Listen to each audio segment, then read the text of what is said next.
노후의 가장 큰 고민은 돈이 아닙니다. 이제라도 나를 위해 살아도 될까 하는 질문입니다.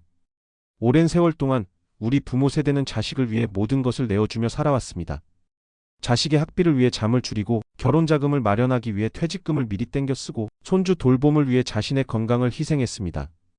그 모든 순간에 공통된 이유는 단 하나였습니다. 부모니까 당연히 그래야 한다. 하지만 이제 세상이 바뀌었습니다.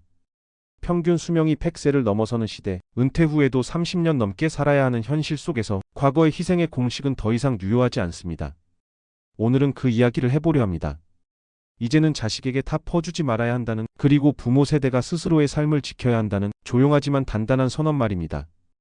구독과 좋아요는 다음 영상을 만드는 큰 힘이 됩니다. 예전에는 부모의 헌신이 곧 가정의 자랑이었습니다. 누군가 우리 아버지는 평생 자식들 위해 고생만 하셨어. 우리 어머니는 당신 옷 한 벌 제대로 못 샀어. 라고 말하면 사람들은 고개를 끄덕이며 존경을 보냈습니다. 그건 이 사회가 오래도록 믿어온 미덕이었습니다. 하지만 지금은 그 말이 더 이상 아름답게 들리지 않습니다. 그 뒤에는 자기 삶을 미루고 자신의 노후를 잃어버린 세대의 한숨이 있기 때문입니다. 60세 이상 부모의 절반 이상이 지금도 자녀에게 경제적 지원을 하고 있습니다. 지원의 형태는 다양합니다. 결혼자금, 전세보증금, 학자금, 손주 양육비, 심지어 생활비까지. 한국보건사회연구원 조사에 따르면 부모의 40%가 자녀에게 돈을 주고 후회한 적이 있다고 답했습니다. 그중 상당수는 갚지 못할 것을 알면서도 줬다고 했습니다. 자식이 원해서가 아니라 부모니까 거절하면 나쁜 사람 같아서. 이처럼 헌신은 사랑으로 포장되지만 그 결과는 대개 외로움과 후회로 남습니다.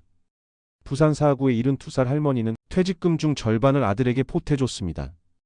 결혼식과 전세 보증금으로 빠져나간 돈이 8천만 원. 그녀는 말합니다.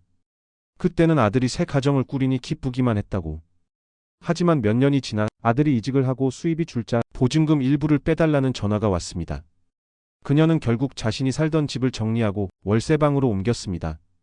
이제는 혼자 살지만 여전히 아들의 안부를 먼저 걱정합니다. 그래도 잘 살아준다니 다행이지. 그 말 뒤에는 나는 언제쯤 편히 살 수 있을까 하는 묵직한 여운이 남습니다. 강원 원주의 69살 남성은 퇴직 후 작은 식당을 운영했습니다. 수입은 많지 않았지만 큰딸이 대학원에 진학하겠다며 등록금이 부족하다고 했을 때 그는 한치의 망설임도 없이 도왔습니다. 하지만 그 이후 생활비가 모자라 다시 경비 일을 시작했습니다. 그는 말했습니다. 자식 잘 되면 됐지, 나야 조금 고생해도 괜찮아요. 그러나 몇 해 뒤 허리 통증으로 일을 그만두면서 병원비가 감당되지 않았습니다. 그때 그는 처음으로 깨달았습니다. 내가 정말 잘한 걸까? 그의 노후는 여전히 자식의 미래를 대신 짊어진 채 흔들리고 있습니다.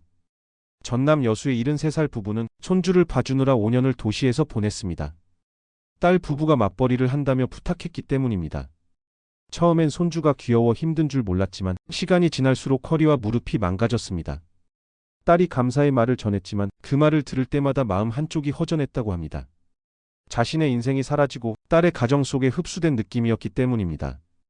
이제는 다시 고향으로 돌아와 텃밭을 가꾸며 살고 있지만 그 부부는 말합니다. 이젠 누구 돌보는 인생 말고 우리 둘이서 살고 싶어요. 이 세 가지 이야기는 한 가지 공통된 메시지를 전합니다. 부모의 헌신이 곧 부모의 고단함이 되었다는 사실입니다. 자식이 독립해야 부모도 편안해질 수 있습니다. 하지만 지금의 구조에서는 부모의 헌신이 자식의 독립을 오히려 늦추고 있습니다. 도와줄 때까지만 도와야 한다. 이 단순한 진리가 부모 세대에게는 가장 어려운 과제입니다. 통계청의 2025 고령자 보고서에 따르면 60대 이상 중 절반 이상이 노후에 경제적 어려움을 겪고 있다고 답했습니다. 이유를 묻자 가장 많은 응답이 자녀 지원으로 인한 자금 부족이었습니다. 그리고 흥미로운 점은 이들의 대부분이 여전히 자녀에게 의지당하고 있다는 것입니다. 그 결과 자녀는 부모의 도움을 관계의 일부분으로 여기게 됩니다. 어릴 적 용돈 받듯이 결혼 후에도 부모에게 손을 내미는 것이 자연스러워졌습니다. 그것이 세대 간의 정이라고 착각하기도 합니다. 하지만 정은 사랑이 되어야지 의무가 되어서는 안 됩니다.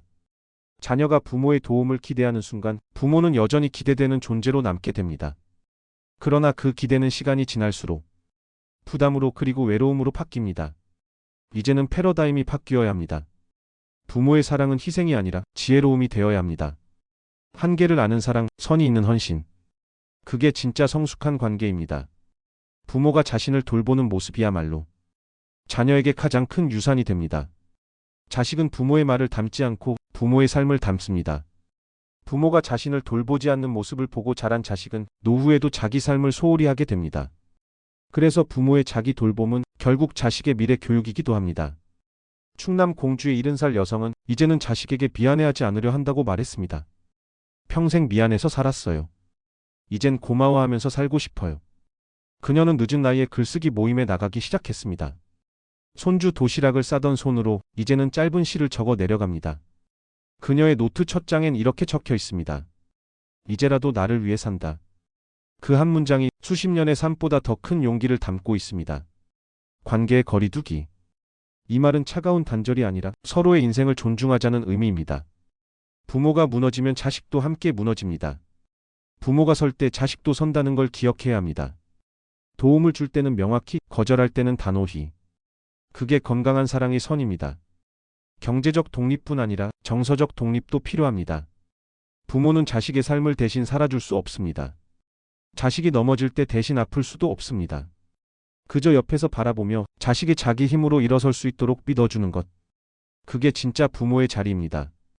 자식을 위해 살아온 시간만큼 이제는 나를 위해 살아야 합니다.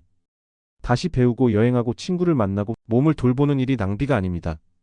그건 나를 회복시키는 과정입니다.